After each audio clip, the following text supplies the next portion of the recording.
What's up, guys? It is Chris back with another watch video, and today I'm doing sort of a state of the collection, but just vintage watches. Now, most of these watches I've actually not featured on the channel before. A couple of them I have. I haven't really done many reviews on vintage watches, so I wanted to do a quick update of the state of the collection of the vintage watches that I have. And then I'll do some reviews of them later on. But before I get into it, please don't forget to like, subscribe, hit that bell icon. It is super helpful for the channel, and I very much appreciate it. So I have it in this leather watch roll. It's actually, this watch roll was a gift from my wife. It's a very nice watch roll. It's like very thick leather, very soft, suede on the inside. It's made by Onkyo Bay. I've never really actually heard of them. But it's a really, really well-made roll. So just a very nice strap on here that just sort of folds around. It's really nice. So what I'll do is I'll pull out all the watches. I'll show you each watch, and then I'll just go through some of the details. I'll show you them on my wrist. I'll tell you about their size, a little bit about information about the watches. But the major information, I'll go through all of that in their full reviews. And like I said, most of these I have not done a full review. I have featured them on the channel before in videos, but I have not done a review on them. And some of them I probably never will do a review on them. I'm not sure if I should or if I will, but let me take them all out here. I'll put the watch roll aside, and as you can see, I only have 6 watches here. I had some other vintage watches. I actually sold them. I had some more affordable vintage watches, I guess you can call them, and I got rid of those. And now I have this collection. Some of these are sentimental, and some of them are purchases that I've made. So before I do get into it, I would like to show you the watch that I have on my wrist. Today I have the Accutron Space View DNA, sort of a contrast to these watches, a very futuristic watch, and just an amazing watch. When I got this in for review, I was blown away at how cool this watch is, the quality, how well it's made. It is a little bit large, but I gotta say, I really love it. I really want to buy one. Okay, so I'm gonna start with the watch on the right here. This is a Seafarer. This is by Abercrombie & Fitch, and you're going to see a little bit of a theme here, and I'm always looking for watches like this. This is a private label watch. This was made by Heuer, and it was sold in Abercrombie & Fitch stores, and there was a store here in New York City. It was like a department store where they sold really cool items like fishing equipment, but you could buy a hot air balloon and other crazy items that during the 1940s and 30s and 50s, if you were traveling the world, you would go there and buy the things that you needed to travel the world with. It was a very, very different time when you couldn't order things online. They had this beautiful store where they sold guns and they sold watches and they sold things like that that you would use when you were traveling the world. And this was sold at Abercrombie & Fitch. And it was a place that really the rich and the famous actually shopped at during that time. Also regular people, obviously, but adventurers like Amelia Earhart bought her jacket there, and Teddy Roosevelt bought things like his guns and fishing equipment and things like that. And that there was an area there that actually sold watches. And Jack Heuer actually developed this watch, which is a chronograph, and it's also a tide indicator, and you can see it right there on the dial. Now, this is one of their smaller versions of the watch. They came out with a few different versions. This is actually a pretty early version from the 1940s. This is 36 millimeters, but it wears a little bit larger than that. I have a 7.5 inch wrist. And it's just an amazing watch, a really amazing story behind it, an extremely, extremely rare watch. These usually sell very, very, very high. And this specific one, I've never had it appraised. I've never had anybody look at it. This is a family heirloom, so it's just been handed down from generation to generation, and this will go to my kids, obviously. So a very interesting watch and a very cool watch to start out with. On contrast, we have the Bulova Chronograph D. Not that this is not a cool watch. It is a very, very cool watch. However, this was a watch that I bought off of eBay for around $500 or $600. It has a signature on the back. It says GAL. It came from, I believe this was actually shipped from Israel, and GAL on the back, like I mentioned. And I hope it's Gal Gadot, the actress. I hope she owned it prior. I think she's Israeli. However, I doubt it. This is, like I said, a chronograph D, so it has a lot of color on that dial. It's a gray dial, like a slate gray dial, and then you have some orange accents, applied indices. Inside is a Valjoux movement, I believe. It's a hand-wound chronograph, obviously. And I have this on a vintage, well, meant to look vintage, beads of rice strap from Straps Co. So it's a really nice strap, actually, or bracelet. Very nice. And this looks really good on my wrist. This is actually a very nicely proportioned watch. I believe this comes in just at 38 millimeters. So it's actually on the larger side. It's a little bit over 38 millimeters. You can see on my 7.5 inch wrist, it actually looks really good. You have those hooded lugs, tonneau shaped case. Just an interesting watch. It's a really cool, very good looking watch. I had this on a blue strap prior. I think I might take it off of this and put it back on that blue strap, because I actually want to take this off and put it on this strap, this watch, excuse me. And this is just a very recent purchase. This is another eBay purchase. And I just recently did a video on this. This was an eBay purchase that actually went through the eBay verification process, so they authenticate the watch for you. And this is just a good-looking watch, but it's also a private label watch. Just like that Seafarer, this is a Blancpain. So it says Waltham on that dial, but this was made by Blancpain, and this was their answer to the people who wanted a 50 fathoms that wasn't as hardcore for diving. They made the bathyscaphe. So actually, Blancpain currently make a bathyscaphe, and it looks very, very similar to this watch. And the Blancpain version of this watch actually is exactly the same, except for the signature there. And then on the back of this one, it says Waltham, and I think this is called the Centennial. But it does say bathyscaphe literally on the dial. So it has a bidirectional bezel. This watch is in really excellent condition. There's a little bit of pitting on the hands and on the dial. But the loom actually still works. It's beautiful cream colored loom on here. It's obviously patinaed. It winds very nicely. I don't know if you could hear that, but you have a Bakelite dial on here, and the actual dial itself is curved. You also have a curved box sort of hexalite on here, acrylic crystal, just a screwed in case back, push-pull crown, very big, very grippy crown. I believe they said this was an aftermarket crown, but I don't think so. From the pictures that I have seen, this is actually the crown that was on the original. But it could be a replacement original, but I don't know.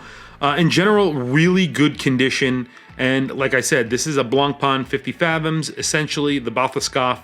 These sell for a lot more than what I paid for it. If it has that Blancpain on there, but since it doesn't, they sell for a lot less. I think these are a steal, absolute bargain, because if this said Blancpain on here, this would be a $15,000 watch, and obviously I did not pay $15,000. You could go check out the video where I mentioned how much I paid for it, but this was a steal compared to the Blancpain, and literally the only difference is that it says Blancpain on the dial and Blancpain on the back. It has the same movement, the same case.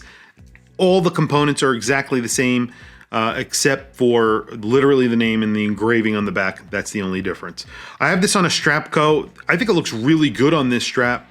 This is a Strapco sort of a suede strap, really nice, sort of vintage suede. Feels really nice, and it's just a beautiful strap. Next, we have a really cool watch. This is a watch that I bought at an estate sale for $600. It was somewhat broken, and I had it repaired by Omega, and they charged me about $800 to repair it, so a lot of money to repair it, but They did a complete overhaul on the watch, and it looks fantastic. It almost looks brand new. And it works beautifully. It winds beautifully. They put new crowns, and I have all the old parts for it, obviously. I have it on an aftermarket, cheapo president-style bracelet. What I did do to this watch is I actually took the case back off because I felt like it was a little bit over-polished. And I got a clear case back so that you could see the movement in the back here. So it is obviously completely transparent. What a really great idea for a vintage watch. I actually have looked for the same case back for this watch. I don't know if this will fit. I was actually going to try and see if it would fit and see if I can get one as well, because this Valjoux is not a bad looking movement either. I think it's a Valjoux 73 in that, and this is a Lemania movement. Just a really good looking movement, a really good looking watch. And again, this watch, oh, I didn't throw this on my wrist. I'll throw this on my wrist as well. This watch is actually large for the time. This is from the 1970s, I think in 1972. And that's around the same era as that Bulova, the Chronograph D. However, this is 42 millimeters. So you can see it actually wears large. It's just a beautiful watch. I think it wears perfect. I mean, it's a large for a vintage watch, but 42 millimeters, hooded lugs, tonneau shape case on this bracelet, just a phenomenal watch. And all in, I paid around $1,400, $1,500 for that watch. New crystal. They try to replace the dial. I asked them not to. But before I get into the next watches, I'm going to throw on the Waltham Bulova. This is 37 millimeters, just over 37 millimeters. I have a 7.5 inch wrist. I think it wears phenomenal. I really like the way that this watch wears. That dial just looks amazing. That little red second-hand arrow, and then you have that red date. So the date wheel, all of the printing is red. Just looks so cool. Just an incredible watch. This is a keeper for life. And I think obviously this is an heirloom, so this stays in the family. But these were, purchases that aren't have any sort of sentimental value, and definitely will stay in my collection. They will not go anywhere unless I lose my job, of course. But the next watch, and this is a very cool watch because it has a great story. My mother actually bought this for my grandfather while she was traveling. So her father, while she was traveling in Italy. I have this on a Milano strap. She actually bought this in Milan. And this is a DeVille. And it's a rectangular case. It has a very angled crystal on it, as you can see. It really sits up high. Very dangerous to wear these because they don't stay in good condition. My grandfather basically never wore it, only wore it on very special occasions. It's hand wound, gold filled. And I believe my mother told me she paid just a couple $100 for it, maybe $200 or something like that, when she bought it in Milan. These weren't like super high-end watches back then. These were dress watches, obviously. Small movement inside. I have this on a Milano strap, as I mentioned. It's sort of like a vintage Louis Vuitton sort of material, like leather that is sort of etched. Looks really good. Sort of an orangish stitch to it. Very handsome, very handsome watch. Very interesting watch. Not something that I wear very often, obviously, because it's very, very old-fashioned. And then, last but not least, this is my uncle's watch. Again, something that I have in the collection because it is a family heirloom. This is a Concord. This is a chronograph. Chronograph. This is a quartz movement. However, I don't have a battery in it right now. These were made by Piaget, I believe. A lot of the information I could find about these are the Mariners. It's a day date, and it's a very thin quartz movement, and you can see it's just a snap-on case back. I'm going to change the battery on. I haven't done it, but it's a Mariner right there. It says it right there. Integrated bracelet, and Piaget made a bunch of watches that look like this, and I believe that this is sort of another private label watch, and I believe that Concord had Piaget make these for them. And this is gold, and so it's a two-tone watch, and I believe it is solid gold, but there's not much gold here. It's just a little bit of gold on that bezel and the bracelet. You do get a signed crown on your tiny little crown signed. I think this is 34 millimeters. However, these go for so cheap on eBay. If you look at them, if you need parts or anything like that, I was looking to see what they go for, and they aren't very expensive. But obviously, this is an heirloom. I'm not going to sell this. I think they go for a couple $100. Beautiful, very cool watch, and it has a signed buckle here, and it just flip open and locks down when you put it on your wrist. Snaps in really nicely. Just really old-fashioned, just kind of cool, funky vintage watch. So there you have it. I mean, that's my vintage watch collection right now. I had a couple of other skin divers that were sort of an off-brand. They really weren't branded. They had I had an American watch. I think it was I forgot what it was branded. It had a very cheap lever movement in it, and I got rid of that. And I got rid of a couple of others that were sort of not working, or I just wasn't in love with. I didn't wear very often. So these are the ones that are my core vintage collection. I love these watches, and I think that they are amazing. Obviously, 3 of them are family heirlooms, so even though I love them, I would never sell them anyway, but that's what they are. And then this watch, just my latest edition, I'm super excited about. I'm going to be making a video about this very soon. I'm going to go through some of the history of the 50 Fathoms, the bathyscaphe, and all of that. I think this is just an ultra cool watch. But of course, all of these are pretty cool, I think, in my opinion. There are other watches that I have my eye on. One of them is an affordable, very affordable vintage watch, and that is an LL Bean, which Hamilton actually made for LL Bean. And I don't know why I'm telling you guys about it, because I think you guys are gonna. I think it's a really cool watch, and I don't want to drive the prices up on these. But Hamilton made a dive watch for LL Bean. They are quartz, but they sell for like under $200 on a very regular basis. They're 38 millimeter dive watches, 39 millimeter dive watches. They have ratcheting bezels. They're essentially a 200 meter dive watch from Hamilton. They are branded, co-branded LL Bean and Hamilton. And that will be probably the next purchase. I've been on the hunt for one of those in good condition. Again, going off of eBay. Very cool Swiss-made diver for 100 and something bucks from Hamilton, co-branded with LL Bean. Very, very cool. Yeah, that's really it, guys. That's my collection. Please don't forget to like, subscribe, hit that bell icon. Tell me what you think of these watches. Which one was your favorite out of the bunch?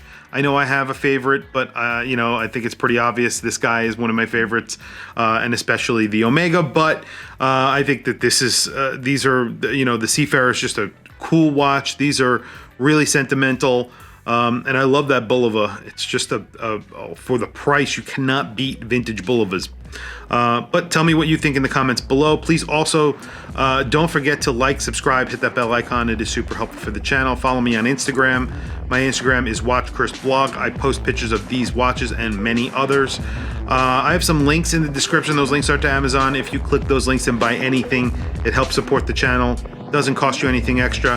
However, I very much appreciate it. Anyway, thank you for logging on and taking a look at this little collection of vintage watches.